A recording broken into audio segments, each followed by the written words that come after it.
So this week, guys, we're revisiting one of my older recipes. We're making butter chicken. I absolutely love this recipe. It's one of my favorites. We made this probably for TikTok around 2 or 3 years ago, and it got a couple million views. I got some really positive comments on that video. If you haven't checked it out, go ahead and go back on my TikTok and check it out. Also, make sure you guys like and subscribe. Without further ado, let's jump right into cooking.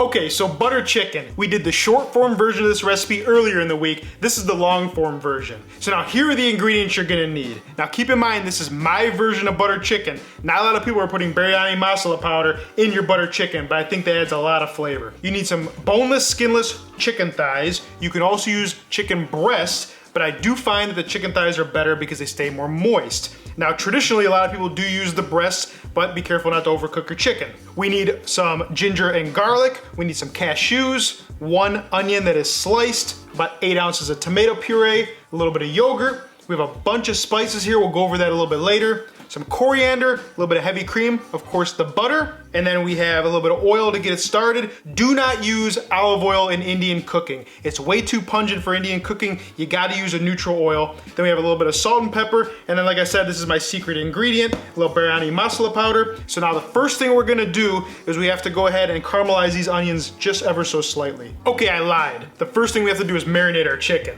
We're gonna add a teaspoon of some avocado oil. You can also use vegetable oil if you like. Now, if I had ginger and garlic paste, I would use that, but I don't. So we're gonna add just a little bit of minced ginger. We're also gonna add some more in our sauce. A little bit of minced garlic, probably about a clove or 2. This is a ½ cup of plain yogurt. It's gonna help to tenderize our meat. I'm gonna add a little pinch of sugar now. We might need a little pinch of sugar in the sauce to cut the acidity of the tomatoes, but we'll find out later. We're gonna add a cheek of lemon. This is probably around a teaspoon to a ½ teaspoon of lemon juice. Add some good acidity. Nice big pinch of salt, black pepper. Now this is where the seasonings come in. You're probably gonna add around a ½ teaspoon each to the marinade. So a little bit of turmeric, red chili powder. This is Kashmiri chili powder, which is a little bit milder than the red chili powder that you're gonna get at like an Indian restaurant. So if you want it spicy, use normal red chili powder. If you don't want it as spicy, check out the Kashmiri chili powder. We're gonna add some ground coriander, a little bit of garam masala powder, and then I'm gonna add my secret ingredient, which is the biryani masala powder. Now this stuff is spicy, you kinda gotta be careful with it. I've been doing this for a while now, so I know to probably add about that much. Probably around a ½ teaspoon. So now we're just gonna go ahead and mix this up so that the chicken is evenly coated with all the yogurt and the spices. And you can actually smell it, it smells super fragrant. Make sure you don't skip that lemon juice either.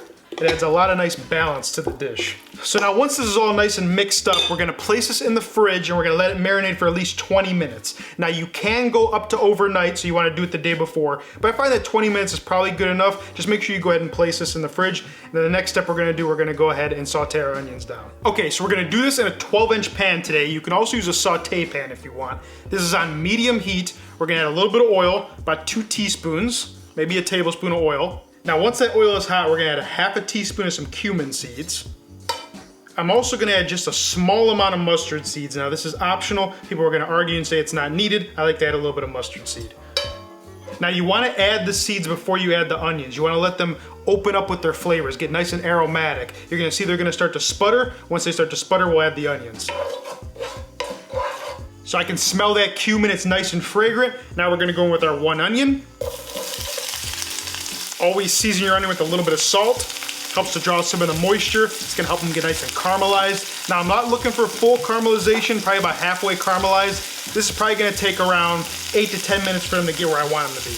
Okay, it's been about 8 minutes. As you can see, our onions are just about caramelized. They're exactly where I want them. Now the reason for this is, it's gonna introduce some nice caramelized flavors into our butter chicken, but also it's gonna release some sweetness, so I don't have to use as much sugar later on in our sauce. So once your onions get to be looking just like this, we're gonna add in the minced garlic, minced ginger, and like I said before, you can also use ginger garlic paste if you have it. You get that at the Asian market. We're gonna add in the cashews. Now we're gonna give this a stir into the onions just until we begin to smell that garlic, probably around 30 seconds or so. Now we're gonna go in with some of the same spices that were in our marinade for our chicken. A little bit of turmeric, Kashmiri chili powder, coriander powder, garam masala powder, and then my secret ingredient, the biryani masala powder. Now keep in mind, if you can't find these things, you can usually get them at the Indian Asian grocery store, or you can get them online. We're gonna stir those seasonings into our onions. Then we're gonna add our 8 ounces of tomato puree. Then about a cup or so of some water. Now another reason for adding the water is, one, it's gonna create a good sauce, but also we have to blend this up till it's nice and smooth. I'm just gonna make this come together. I'm gonna turn off the heat and I'm gonna let it cool very slightly while I get our blender together. Now without spilling this, we're gonna add it right to the blender. Very carefully. We're gonna use this same pan as well to finish up our sauce. You gotta make sure you let this vent. You gotta let the steam escape from this blender, because otherwise it's gonna explode. So what you're gonna do now when you go to blend, it's gonna splatter over the place. You take a towel, create a little vent here. Now we're gonna go ahead and blend this up until it's nice and smooth.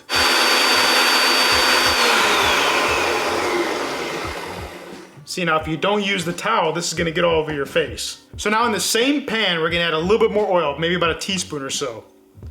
And we're gonna let that come to temp. Once that oil is hot, we're gonna go ahead and add in our chicken. I'm gonna press down slightly so the chicken makes good contact with the pan, and I'm on like a medium-high heat. So after about 2 minutes or so, we're just gonna go ahead and mix this up. And I'm really just looking for the chicken to be cooked about halfway through at this point. And it's not quite there yet, so we're gonna let it go for another 3 to 5 minutes. So it's been a few minutes. Our chicken is about halfway cooked, maybe a little over halfway done. At this point, we're gonna add back in our onion gravy, onion puree, whatever you wanna call it. And then this is where we're gonna assess if we need to add a little bit more water or not. Let's first mix it up though, until it's evenly combined. So now this is looking a little bit thicker than I wanted, so we are gonna add about a half a cup to 1 cup of water. So now this is the consistency I'm looking for in the sauce. So now we're gonna bring this to a gentle simmer, and we're gonna let it go for probably around 10 minutes or so, or just until the chicken is cooked all the way through. Okay, so this butter chicken has been simmering for probably around 10 minutes. If you're using the chicken breast, you gotta be very careful you do not overcook the chicken. So you wanna check it. Pull it at about 155, 160. Since I'm using the thighs, I'm not really worried about overcooking them. So now we're gonna taste this for seasoning before I add the butter. Because I know if it tastes good before, it's gonna taste good with the butter. It needs salt. Remember, you can always adjust things now. It's harder to take it away, don't over season. So we're gonna add some salt, black pepper. It needs a little bit of sugar, so that's why we reserved the sugar. It's a little tart, so we're gonna add a little pinch of sugar. So now we're gonna add a few teaspoons of garam masala powder. Like I said, you're gonna adjust this all to your taste. Now we're gonna go ahead and turn off the heat and we're gonna melt in the butter. This is around 4 tablespoons of butter. Just keep stirring until that butter's melted into the sauce. It's gonna add nice richness to this dish. I mean, it's called butter chicken for a reason. You can't just add 1 tablespoon of butter. You gotta add, quite a bit of butter. 3-4 tablespoons should do the trick. So now, this is the last chance. We're gonna taste it one more time to make sure it's perfect. Beautiful. It's got tons of balance of flavor. So now we're gonna finish this up with a little bit of cream, probably around 1/4 a cup or so. I'm just gonna make like a little design here. We're gonna add some freshly chopped coriander or cilantro, depending on where you're from. If I had fenugreek, I would also add fenugreek, but it's very hard to find. So if you can't find it, just go ahead and leave it out. So real quick, I just wanna show you guys how I like to serve this. I like to serve the rice separate from the curry. So that way when you can just spoon on some of the curry onto your rice, you can control how much gravy you're eating with your rice. If you mix it in or you put the butter chicken on top of the rice, it tends to get a little bit soggy. You can also, if you prefer to eat this with naan, you can just dunk your naan in here, grab a piece of meat, and then go ahead and eat it. But right now we're gonna go ahead and try it, and let's see how we did. I love this dish so much, guys. The chicken is super tender. The sauce is very well balanced. It's nice and creamy. It's a little bit tomatoey. It's got a ton of spices. It's very aromatic. Absolutely delicious, guys. If you've never had butter chicken before, you're definitely missing out. This is a very easy recipe. Perfect for somebody who's just starting to get into Indian food. So if you have a family member who's not sure if they like Indian food, make this for them. Anyways, guys, I hope you guys enjoyed this video. And if you learned something, give me a like, subscribe, and I'll see you in the next video. Peace.